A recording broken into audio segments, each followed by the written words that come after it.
Welcome everyone to another episode of the Devoritorium. My name is Darnay DeVore. Once again, I'm going to be your host. On today's episode, we're going to talk about the heart and the gospel. The heart and the gospel. I'm going to start with the story. I have a family member a young lady who once asked me if I could speak with her boyfriend for her, if I could talk to him. The boyfriend had kind of an abrasive personality, kind of rude, a little arrogant. Okay. So I explained that I could talk to him, but exactly what was she hoping I could accomplish with him?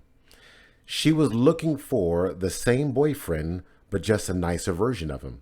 She wanted him to be nicer. I explained to her that I could talk to him every day for the rest of my life. But the problem, it begins in his heart.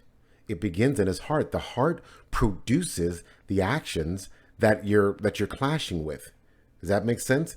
Even if I were someone he would listen to, no guarantee that I am. But even if he did listen to me, it's hard to get anywhere without taking aim at the heart. What's the source of those actions? Where are they coming from? You've heard the heart of the problem is a problem of the heart, right? Yeah, most of us have heard that quote before. This is where we're going to begin today. You can apply this to any loved one, co-worker, family member, boyfriend, girlfriend, anybody. The only way to make a true change in someone is with the gospel. So only the gospel can change someone's heart. If you change the heart, you can change the person. If you change the person, you can change the entire nation. So this is a very powerful thing when we're dealing with the heart. The Bible says the heart is really the center of the centerpiece of who we are. And you can know where someone's heart is by learning where their treasure is. Bible says that, Matthew 6:21. For where your treasure is, there your heart will be also.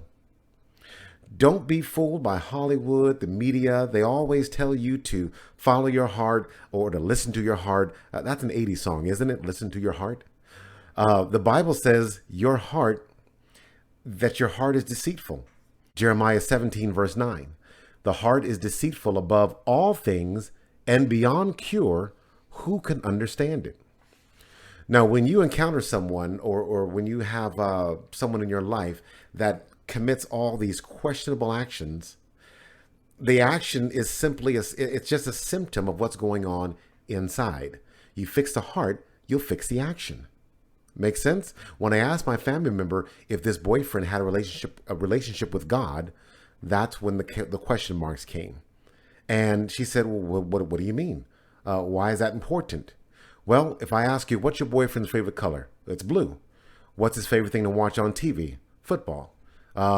What's his favorite car to drive? Camaro. Great. You know all those things. What's his relationship like with God? Well, he went to church once when he was 12 and then again when he was 14. And what's he, 25, 30 now? He hasn't been since then. That actually makes all the difference in the world. Okay, we're going to look at Matthew 12, 34 through 35. The Pharisees, they were the religious examples of the community. They were the religious leaders of the community. You wanted them to be in your home. You wanted to be around them. All of their behaviors were pristine. Okay, they were the good guys. Here's what Jesus calls them in Matthew 12, 34 through 35. You brood of vipers, how can you who are evil say anything good? For the mouth speaks what the heart is full of. A good man brings good things out of the good stored up in him, and an evil man brings evil things out of the evil stored up in him. Do we get that, folks?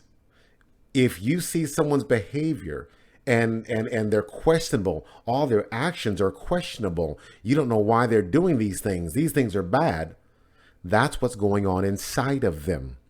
That's where the source is. It's inside of them. It's in the heart. Let's look at Matthew 15, 18 through 19.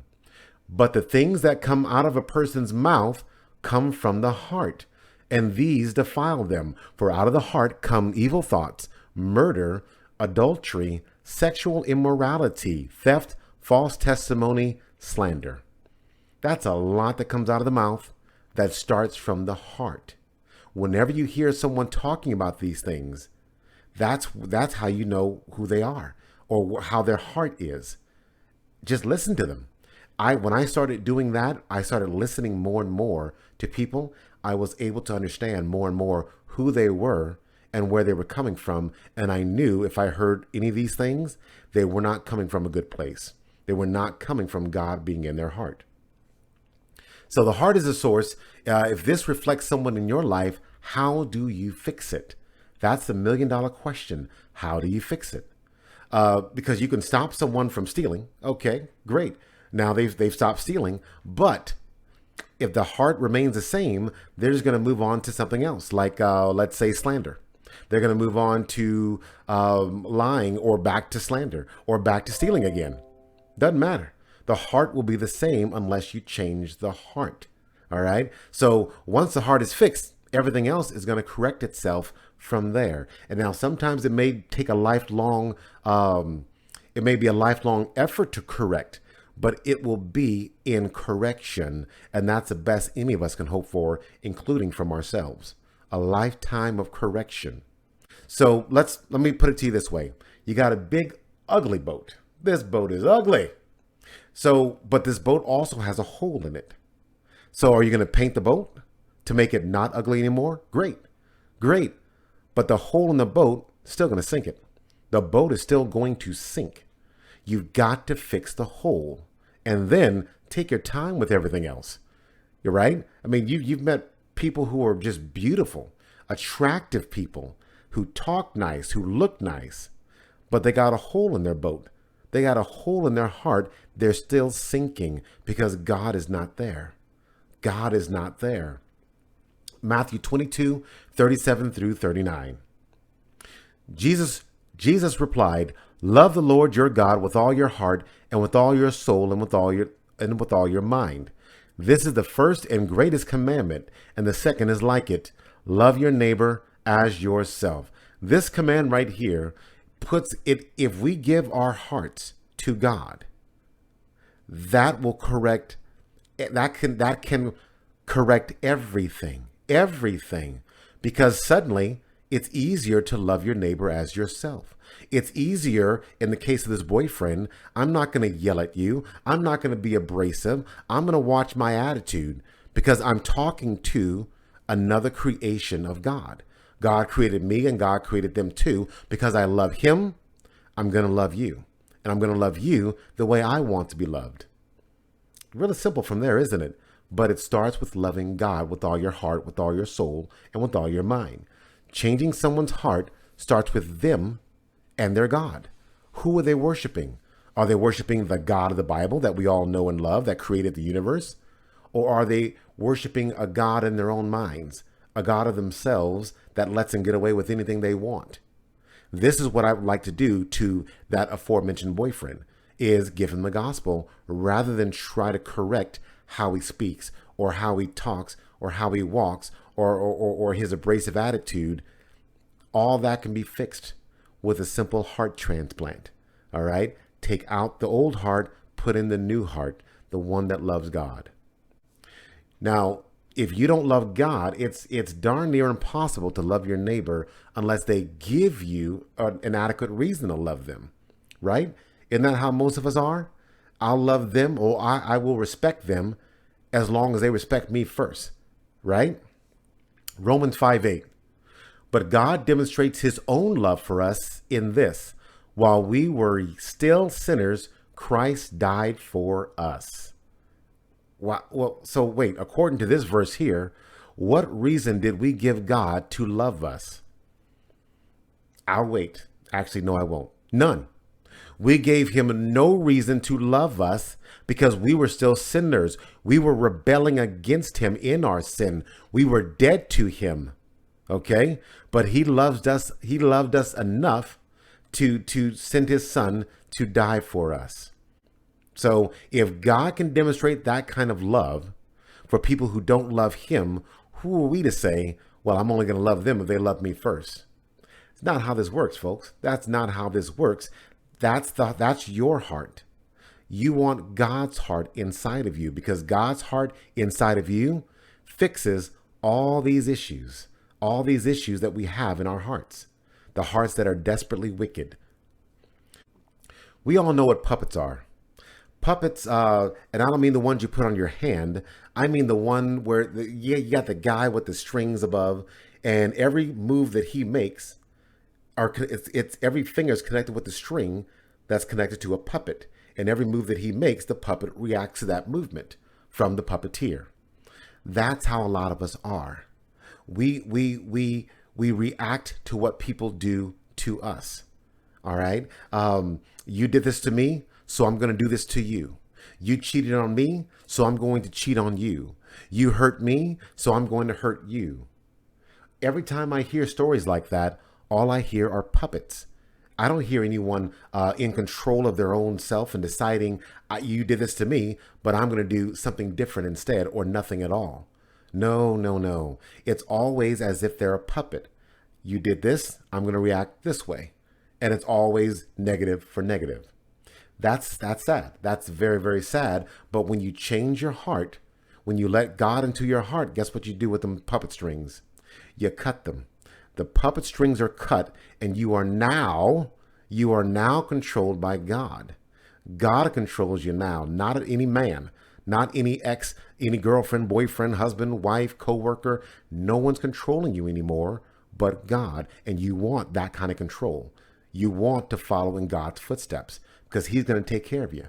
He's going to take care of you, not a puppet master who has his own ideas of what he wants to do with you. Okay? You can always tell when the gospel is actually in someone's heart, because they tend to forgive even when it's difficult to do so. They tend to be more patient even when they don't want to. They tend to love even when they aren't loved in return. Their actions don't make any sense to normal people, and I'm going to give you 3 reasons why that is. Reason number 1, they are reflecting the love and the character of the one who died for them. Get that? Reason number 2, they've died to themselves and they now live in him, according to Romans 6 and 8. Number 3, they only live in faith for what is yet to come. They're waiting, they're looking for that heavenly city that God has promised all those who love him.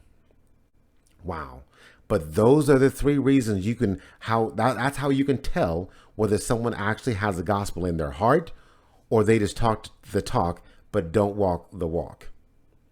Now, Colossians 3:1, it says, "Since then you have been raised with Christ, you set your hearts on things above, where Christ is, seated at the right hand of God." Folks, when your heart is changed, your perspective changes, and this is what you focus on. You focus on your heart's being set on things above. Okay? That way all these things that happen down here on earth and in life, they just don't bother you as much. You don't react to them the way you used to. All the loud and the abrasiveness and the anger and the revenge, all that stuff just doesn't mean anything anymore. It just doesn't. So back to the boyfriend. Do you see my dilemma?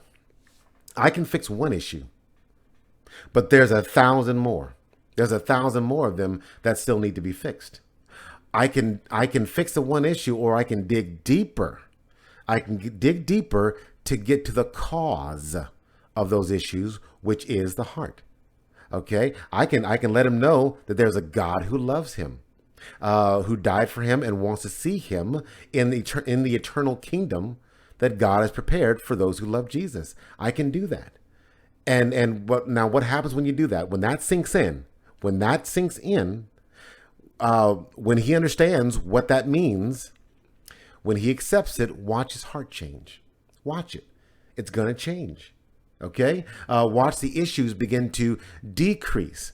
When he makes a mistake, which he will do, and this is not just the boyfriend in the example, but this could be the boyfriend, the girlfriend, the husband, the wife, the coworker, the neighbor, doesn't matter. Anyone in your life, okay? Watch the issues begin to decrease. Watch them begin to reflect the love and the character of the one who died for them. But here's the most important part of this whole thing about the gospel and changing someone's heart. It's easier when they see it from you. This starts with you. Has your heart been changed? Has the gospel truly changed your heart? Only then can you start to help them with their heart. But if you're doing the same things, or if you don't care about the gospel yourself, but you suddenly want them to care about the gospel so they can change, no, it starts with you. Okay, it starts with you. God's love for us started with him. He loved us first, even while we were yet sinners. He loved us anyway, and he died for us. So you look around yourself. There's somebody you want to change. Let's start that change with you. You and the gospel in your heart, and then show that person your heart. Show that person the gospel, and then let God do his work. Thank you for joining me today. Stay tuned for the next video.